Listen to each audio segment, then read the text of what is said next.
I want to start by saying that I'm a careful person. I check reviews before I book. I read the house rules.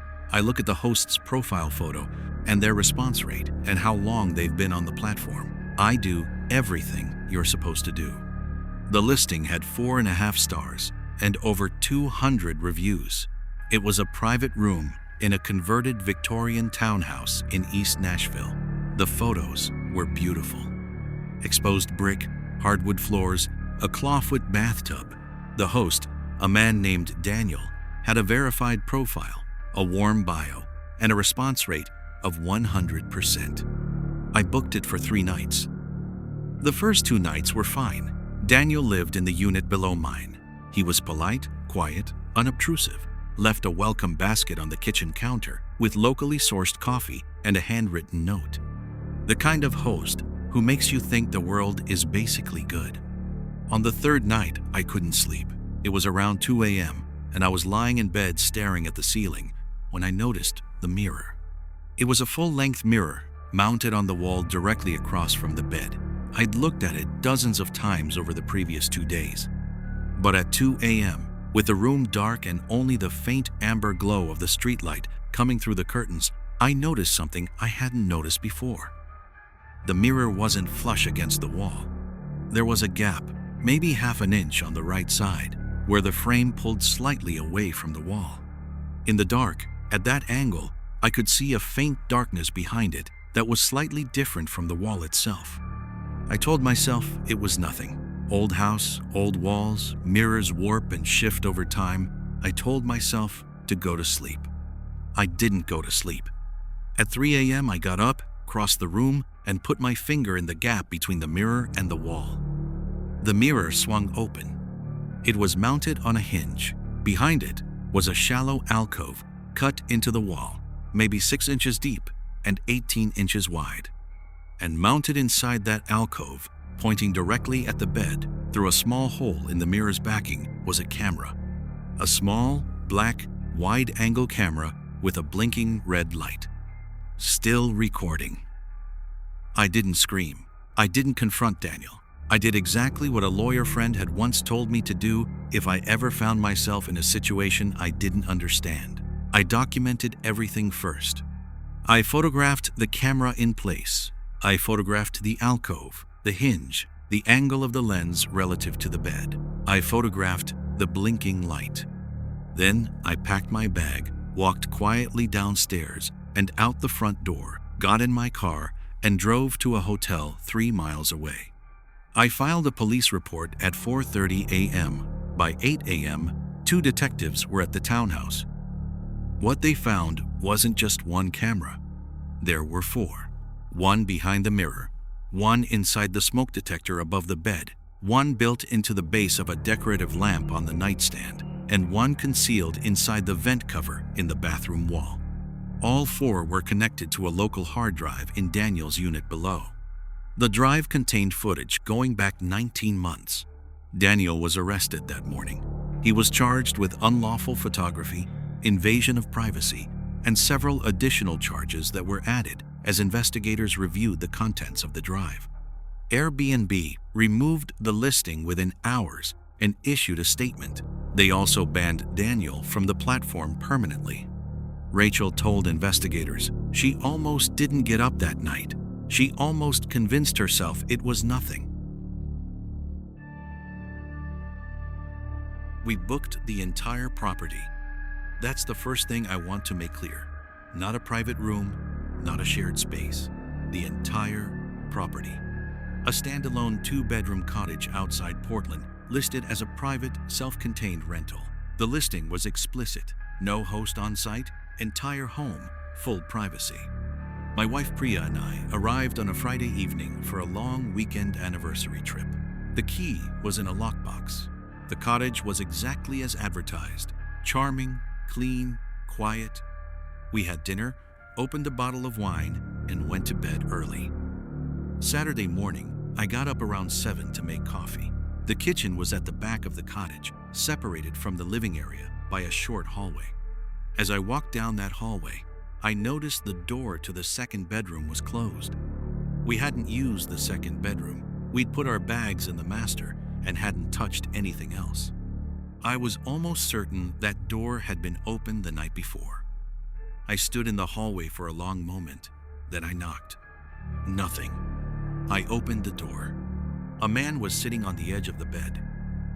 He was fully dressed, sitting upright, hands on his knees, probably mid-50s.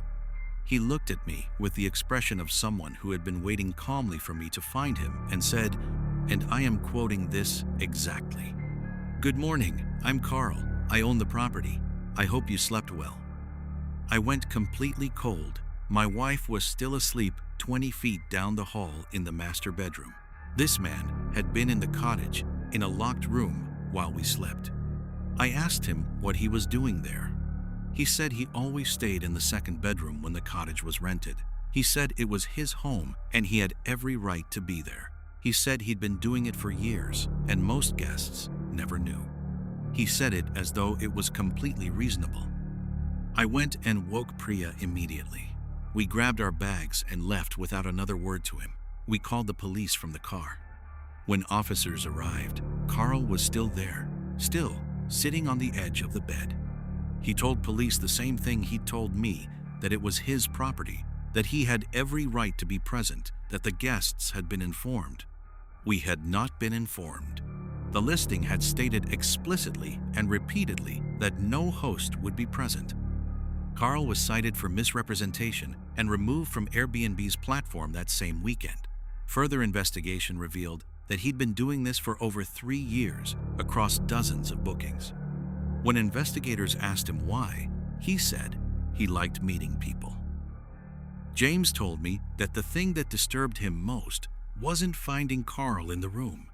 It was realizing that Carl had been there the entire first night too, separated from them by a single hollow interior door, listening to them talk, listening to them sleep, and they never heard a sound.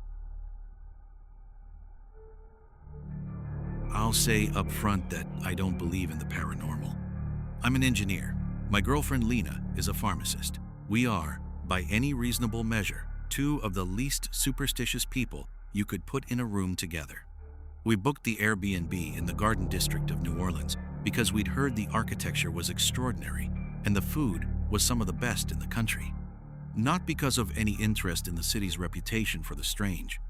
I want you to understand that context before I tell you what happened. The property was a converted antebellum mansion divided into 4 private suites. We were in 4B on the top floor.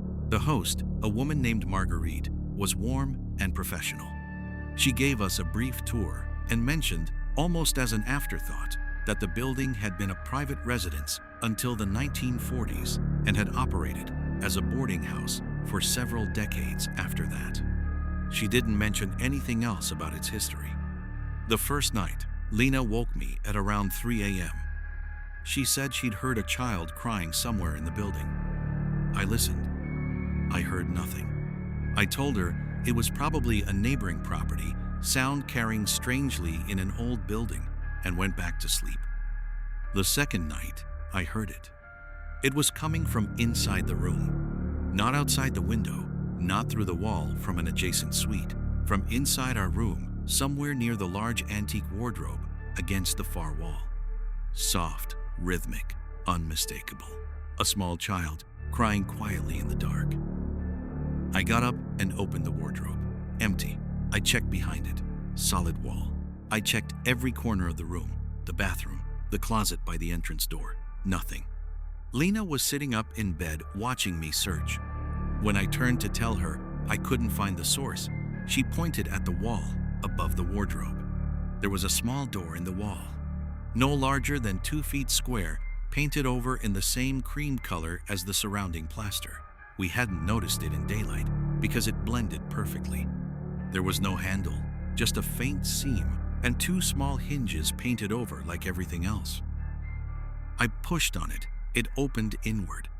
Beyond it was a crawl space that ran the length of the attic, low-ceilinged and dark, with bare wooden joists and old blown-in insulation.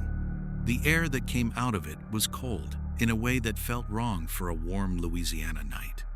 I shone my phone light in. The crawl space was empty. but the crying had stopped the exact moment I opened the door. We contacted Marguerite the next morning. She was quiet for a long time when we described what we'd heard. Then, she asked us which room we were in. We told her 4B. She said that wasn't the first time someone had reported something in that room. We asked her what she meant. She told us that in the 1950s, when the building was still a boarding house, a young woman had lived in the top floor room with her infant daughter. The woman had fallen into severe financial difficulty, and at some point during that winter, the daughter had become ill. She couldn't afford a doctor. The child didn't survive. Other tenants at the time reported hearing the child crying through the walls for several nights before she passed. They reported it to the landlord. By the time anyone checked on the family, it was already over.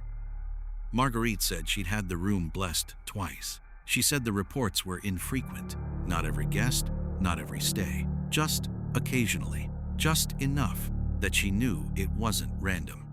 Marcus told me he doesn't know what he believes. He said he's an engineer. He knows that old buildings make sounds. He knows that sound travels in unexpected ways through old walls and old wood and old insulation. He said the part he can't explain, the part that stays with him, is that when he opened that small door in the wall and the crying stopped, he saw something in the crawl space that he didn't mention to Marguerite. A small handprint in the dust on the wooden floor of the crawl space. Fresh. He never went back.